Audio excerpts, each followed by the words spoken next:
This interview is for information only and should not be considered as investment advice or a recommendation to buy shares in the company featured. Welcome to this Stock Box interview.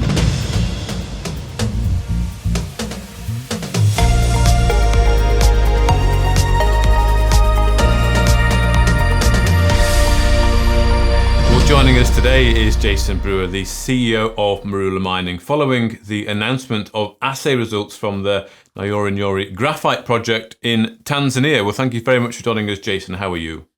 I'm good. Very excited by the news that we put out, and keen to get moving forward with the next phase of work. Good. Well, let's talk a little bit about that news then. Of course, this is phase one exploration here at the project. It's returned samples over 122 samples, averaging 8.85% total graphitic carbon. Apparently, it's at surface. They are large flakes, and the resource is potentially still open. So let's talk about these results then, Jason. First of all, what is graphitic carbon? What does it mean? Well, how do these grades compare when you're looking at a graphite project and the economics? Look, it's the way that we report grade for graphite projects. So it's that industry standard, and when you compare to other projects, call it the average mine grade for most graphite mining operations, particularly here in Africa, for instance, and some of the ones being developed here in Tanzania, is anything from 6 to 8% is your run-of-mine grade. Okay. But grade isn't everything. When it comes to graphite, it's your flake size. And obviously there's different pricing for those flake sizes: the small, the medium, the large, the jumbo. And when we refer to coarse flakes, that's the large and jumbo flakes. Okay. So when we look at grade here, for some for some AIM-listed graphite companies, a lot of the resource grades out there are in that 6, 7, 8, 9. The very good ones are up there at that 10% level. So we're certainly in the right ballpark, and being at surface is clearly a massive boost, a massive advantage to have. Indeed. So when you talk about the flake sizes, is that really important when it comes to the use of graphite here, which I'm guessing is with the battery industry, the battery storage industry? Is it the size of is it almost like the crystal when it forms, and the bigger the better? Yes, effectively, it's that jumbo and large flake size, which are the key ones which are demanded by the electric vehicle, by the battery manufacturers. Because clearly this forms part of the battery, used material in a battery. So that's why you've seen graphite demand, graphite pricing perform so well, and being seen as one of the top commodity picks for 2024 and going forward. So the size is critical. It's not about, when we look at this project, we're not looking at, we've actually stated in the RNS a medium-sized mining operation. Yeah. Medium-sized in terms of, production, but obviously targeting production of the large and the jumbo flake size graphite. And that's critical. It's all about economic returns. And we're very fortunate, from a number of perspectives with this project. Well, you're talking there about production there. Of course, the RNS does mention that all the drilling that's been done is JORC consistent already. So, of course, that's good if you want to feed into an official report, which I believe you do want to. And Geofields have confirmed that the mineralisation is open-ended and along strike, and the area warrants potential for a medium-scale graphite mining operation, as you've just said. And you quoted in the RNS saying that it confirms your belief in the potential to be developed as a mining operation. So we're talking here about getting into an operation. You're seeing that potential already, are you? Look, you've got small-scale mining by Tanzanian companies in and around our licensed areas. And even when we first went here to Nyorinyori, I had the pleasure of actually being on site with a Marula shareholder who happened to be in Moshi in Tanzania at the time. So he came along with me. And we were able to see some small pits which were dug by some local miners there, where they were actually extracting the graphite and selling it as is, raw. No processing, just basically straight out of the ground. And they were selling it to local graphite Chinese traders. So our expectation is, yes, we will be able to move to mining. We've got a fair bit of work to do over the next 6 to 9 months in terms of drilling some more survey work, ground and airborne surveys, and some major trenching work. But we're also moving ahead in parallel with that with some mining and some metallurgical processing studies too. So yeah, we're confident of what we've got here. And that's why, I guess, Mark, over the past, 12 months, we've really consolidated our position and our land holdings in this area too. And you mentioned there about the local operators. This is quite a common thing. I know it's on some of the other projects that Marula have, but also a lot of operators in Africa there. Obviously, it gives good confidence that there is something there of economic value. I understand in a company coming in with more capital, more ability to get equipment on site can really perhaps look to exploit that. Are there any risks associated with these local operators? I mean, could they cause a problem, or do you see them more as a general benefit? Look, you find in many countries here in Africa that your small scale miners, your artisanal miners, are probably the best geologists in the world. Yeah, they're out there and they're actually mining it. They're not mining it for fun. They're mining it because they're making money. Okay. And they find these deposits and they actually start doing a lot of the de-risking for you, proving that there is that material there and that they can actually make a commercial return for it. The challenge for us in any of these things is scalability.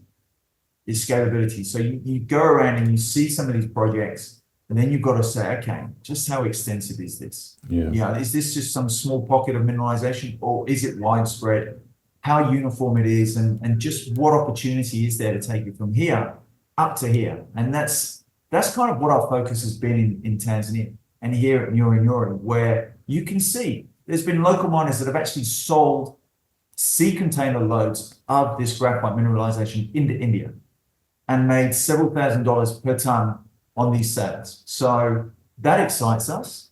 And this phase of work here, which Geofields have now done, has really defined the broader scale of this mineralization there.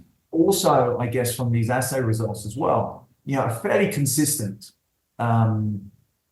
results that flow through, both in terms of down the strike length, and they focused on 1.2 Ks of what we previously identified as 3 Ks of strike remaining open, but then across some of the widths of this mineralization up to 150 meters. And I know there was one result there, which was over 107 meters, running at 9.24%, I think it was. So you've got some significant and very consistent grades across this thing, which to me demonstrates that scalability. Indeed. Okay. And I mean, with the other operators, are they operating legally, illegally? I mean, is it a problem if they're on your area or near your area? Do they have to be moved on? Is there some potential disputes that might happen with the local operators? Mark, look, we pride ourselves on working very well with local groups. That's one of what I think is our strengths. And I was out on Monday at the manganese here in Kenya with our community meetings, where we met the elders, the community representatives. There was over 300 people from the communities there. And I actually pride ourselves on just how we work with these groups. So the operators up there in Tanzania, they're legal. They've got mining permits, mining licenses. They're operating, but they're operating in very rudimentary ways, not necessarily with the technology, with the mining skills, the understanding of the geology.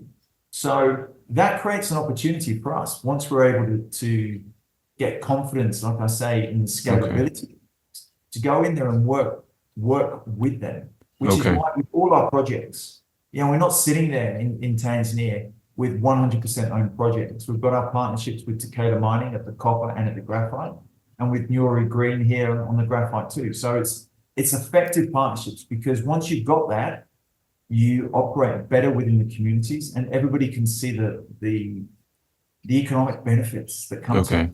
Okay. Well, that's good. Thank you for that, Jason. And now, of course, you've done that phase 1. You want to move on to phase 2. You've mentioned you've shown the broader scale, but I'm guessing you want to demonstrate that scalability even further. And I think phase 2 could include diamond drilling. These are recommendations from Geofields: diamond drilling, geophysical electromagnetic survey over areas undercover, an extensive program to help determine that width and continuity, and then getting into an economic analysis and even a preliminary mine study. So what comes next? How quickly do you want to get going, and what's the main objective? Is it to prove up scalability and economics, and when do you want to get going with that work? It's all of the above, Mark, and it's all of it in parallel, not in series. So we have already started speaking with Geofields, and they manage a number of drilling programs up there in Tanzania. So we're already speaking with them. We're getting drill hole locations identified. We've within the phase 1 work here, we've already got drill hole locations set out as part of the recommendations. We've got trenching going across the broad widths of this surface exposures, going down several meters to give us an initial idea of depth extent. That drilling and the EM surveys as well will really give us a better understanding of this project. And we look at it as one project now. I say we've moved from 10 mining licenses to 27, and we've got another 8 which are pending approval. So we've consolidated our position here, and I think these results demonstrate why. But yeah, it's getting that work done. In parallel with that, start looking at some of the kind of the mining schedules. We've got erudite mineral processing consultants that have worked with us at Lesbos, particularly in installing some of the processing equipment there. But they worked in Madagascar on a very big graphite project. They're actually in Tanzania now working on another graphite project. They've already started looking at this for us. So we will be progressing our processing options here. And processing is very critical because we don't want to do big volumes. We want to do smaller volumes, medium-sized mining operation, as we said, but basically retaining that flake size. So we want to get that the coarse flakes, the large jumbo flakes here, because that will really drive the economic returns from this project. Okay.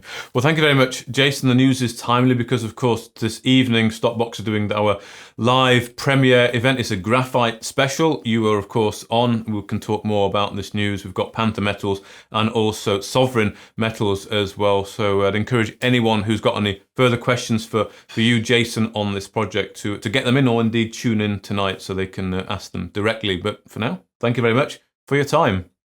Thanks, Mark. Always a pleasure. If you enjoyed this interview, then give us a thumbs up, a like or a retweet. Subscribe to us on YouTube or follow us on Twitter and hit that notification bell to be the first to know when we release new content. There's loads of great content on our website too, across all our programs at stockboxmedia.com. Thank you for watching.